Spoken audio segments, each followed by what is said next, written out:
Halo, ini video kedua mengenai 10 usability heuristic for user interface design, khususnya dalam game ya. Jika di video pertama kita membahas 1 sampai dengan 5, feasibility of system 1 sampai dengan error prevention.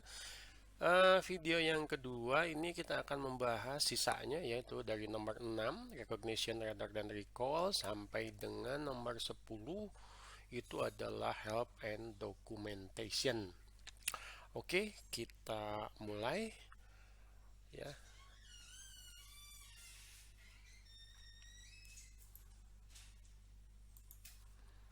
Eh, Nomor 6 ini adalah pengenalan daripada ingatan ya. Jadi kalau dari konsepnya ini adalah bagaimana desain itu meminimalkan beban memori ya. Mengingat itu memerlukan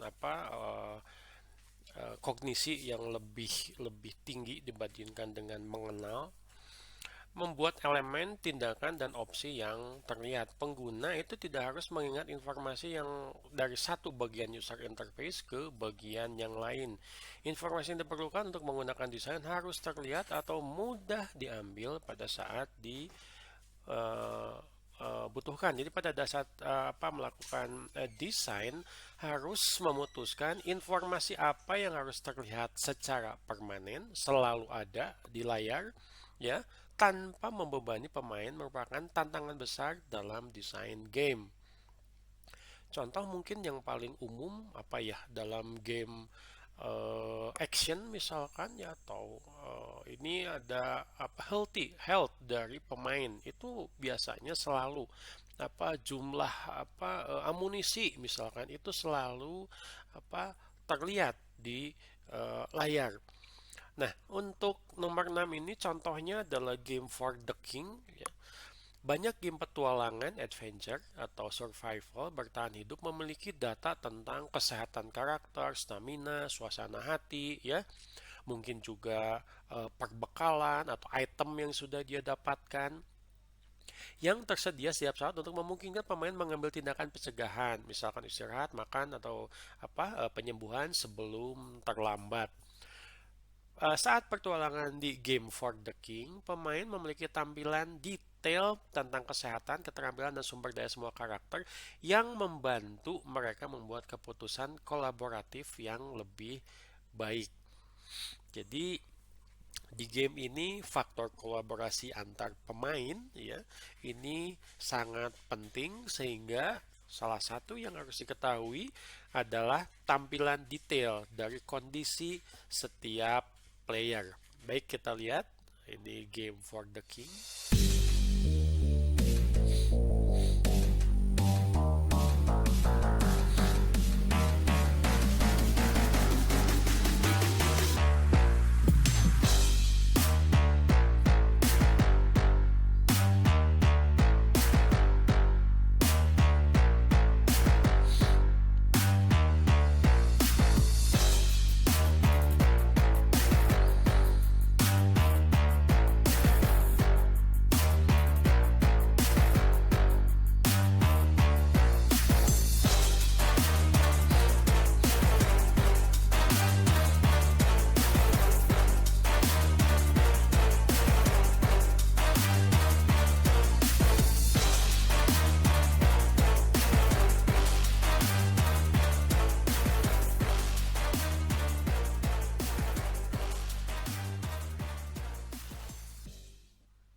Oke, tadi Game for the King. Jadi Anda lihat di layar ya, meskipun tampilan layarnya bisa berbeda, tampilan dari atas, tampilan dari bawah, tetapi kondisi kesehatan dan seterusnya dari setiap pemain, dari setiap player itu tetap di bagian bawah dan bisa dipantau oleh pemain. Baik, selanjutnya nomor 7 adalah fleksibilitas dan efisiensi penggunaan. Shortcut ya, jalan pintas tersembunyi dari pengguna pemula dapat mempercepat interaksi dari pengguna ahli atau pemain yang sudah berpengalaman, sehingga desain dapat melayani pengguna yang tidak berpengalaman sekalipun dan yang berpengalaman mengizinkan pengguna menyesuaikan tindakan yang sering dilakukan. Tantangan utama dari desain game adalah menyesuaikan tingkat kesulitan untuk memastikan game dapat diakses oleh pemain pemula sambil tetap menantang dan menyenangkan bagi pemain yang sudah cukup berpengalaman. Fleksibilitas dan efisiensi ini akan sangat ditunjang oleh shortcut. Ya, bagaimana mendukung fleksibilitas dan efisiensi ini? Ada 4 hal yang harus diperhatikan dalam desain. Yang pertama adalah tutorial. Adalah umum dalam setiap game. Ini dimulai dengan tutorial singkat yang berfungsi 1 sebagai pengantar cerita dan 2 itu adalah aturan serta kontrol kepada pemain. Bagaimana caranya untuk berlari, bagaimana caranya untuk loncat, bagaimana caranya untuk menembak, bagaimana caranya untuk memilih item. Lalu juga ada tingkat kesulitan. Ya. Beberapa game ya itu memilih pada saat awal kita masuk game akan memberikan pilihan kepada pengguna level mana ini yang mau dimainkan, apakah level yang gampang, level yang biasa, ya contohnya sampai dengan level yang sulit. Memungkinkan pemain untuk memilih kesulitan yang diinginkan. Ini dapat mempengaruhi jumlah musuh. Misalkan level 1 jika levelnya itu adalah gampang, musuhnya hanya 10. Tapi kalau levelnya itu sulit, musuhnya bisa 30 misalkan. Termasuk juga tingkat keparahan hukuman, keefektifan senjata, ramuan, dan sebagainya. Ada pilihan. Ya, tidak setiap pemain itu punya pengalaman. Mungkin mereka harus belajar dari level yang mudah atau level yang biasa. Tidak bisa langsung ke level yang sulit.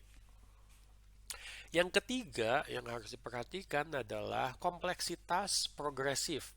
Game biasanya mengalami peningkatan kesulitan. Ini yang disebut sebagai hard fun ya di awal video ini. Seiring berjalannya waktu, memberikan pemain kesempatan untuk menguasai keterampilan dasar sebelum beralih ke keterampilan yang lebih mahir. Mungkin musuhnya tiap level itu akan bertambah banyak, mungkin lebih sulit untuk dibunuh misalkan ya, dilewati. Ya. Tidak harus level pertama itu langsung sulit. Pemain akan kehilangan minat untuk meneruskan permainan. Lalu juga nomor 4 adalah ada opsi atau pilihan untuk lewat atau skip. Ini prinsip penting ya dan sering diabaikan, memungkinkan pengguna melewati tugas yang menantang atau mungkin juga ada beberapa bagian video misalkan atau narasi ya dari cerita yang pemain tersebut sudah mengetahui ya bisa dilewati. Masuk ke sebuah game, biasanya ada video pengenalan mengenai game tersebut, ada ceritanya dan seterusnya ya. Kalau untuk pemain yang sudah level-level lanjut misalkan dia sudah mengetahui hal tersebut dan bisa di skip saja ya supaya langsung bisa bermain ya. Dan kalau ini tidak bisa di skip, ini akan mengganggu ya kesenangan untuk bermain game. Contohnya di sini adalah game Deep Rock Galactic yang memberikan opsi-opsi yang sudah kita bahas tadi. Kita lihat videonya.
Oke, di game Deep Rock Galactic ini juga kita bisa melihat konsep-konsep yang sudah kita bahas sebelumnya, ya misalkan tadi ya, bagaimana konvensi di dunia nyata itu digunakan di dalam game.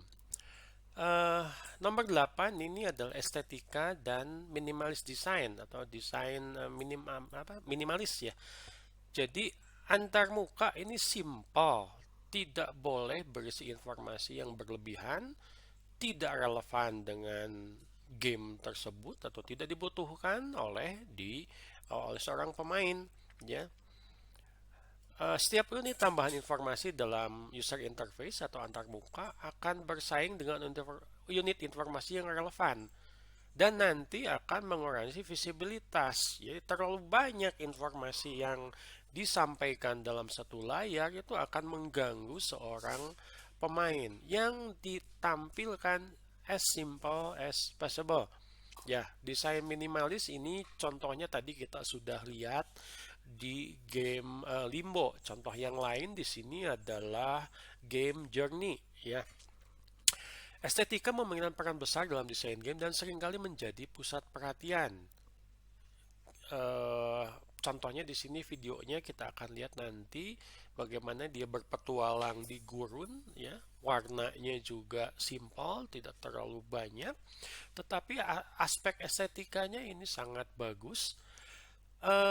Journey dan Rhyme ya termasuk juga tadi Limbo menawarkan pengalaman visual yang memukau ya dan cukup dikenal desainnya karena menetapkan standar baru untuk desain visual dan suara dalam hiburan interaktif. Kita coba perhatikan desain dari Rhyme yang sangat sederhana.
Oke, itu contoh desain dari game Journey ya yang didominasi oleh warna coklat karena memang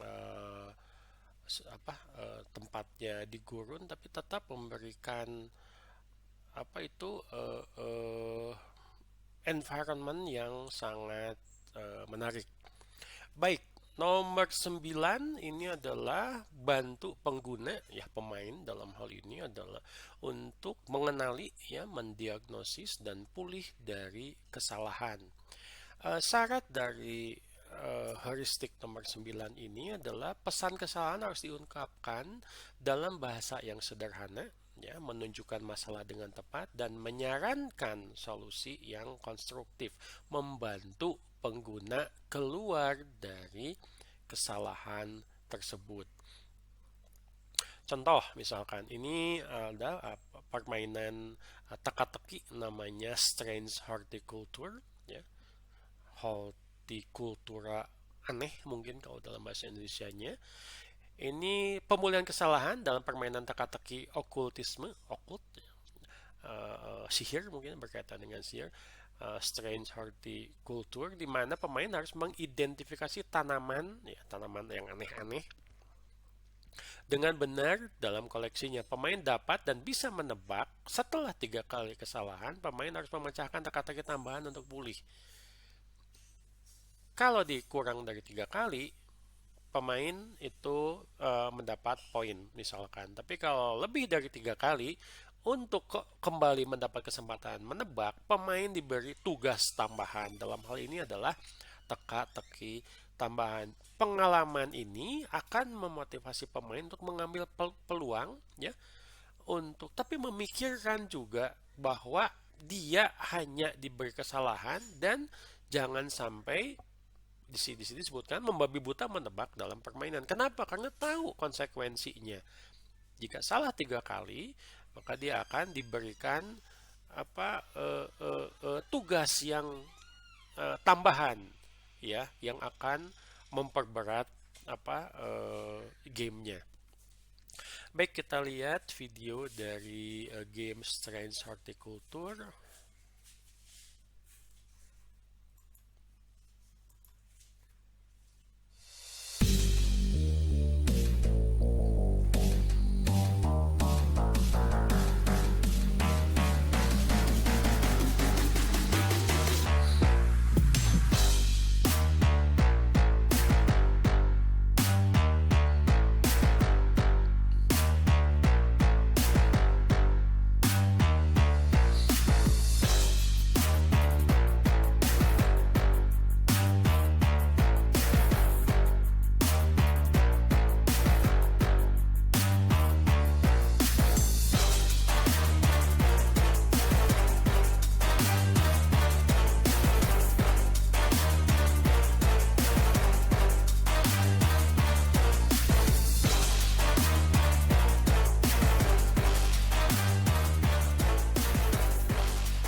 Baik, itu contoh dari game Strange Horticulture ya. Kita bisa melihat bahwa ternyata konvensi di dunia nyata juga, contohnya tadi adalah buku. Ini digunakan supaya pemain itu bisa paham lebih cepat. Dan usability aspect yang terakhir ini adalah nomor 10, itu bantuan dan dokumentasi ya, help ya. Lebih baik jika sistem tidak memerlukan penjelasan tambahan, tetapi dokumentasi itu tetap mungkin diperlukan untuk membantu pengguna memahami cara menyelesaikan tugas mereka.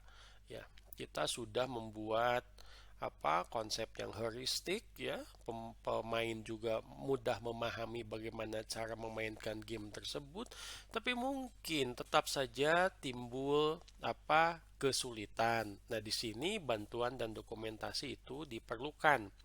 Manual instruksi adalah bagian penting dari banyak game yang kompleks ya, dan memastikan dengan jelas dan mudah dirujuk saat membantu untuk meningkatkan pengalaman bermain game secara keseluruhan. Contohnya di sini adalah desain buku aturan permainan menjadi subjek tertentu yang sangat menarik, dan beberapa bantuan dan dokumentasi dari game ini bahkan menjadi favorit dari pemainnya karena dirancang itu dengan sangat baik, menarik ya.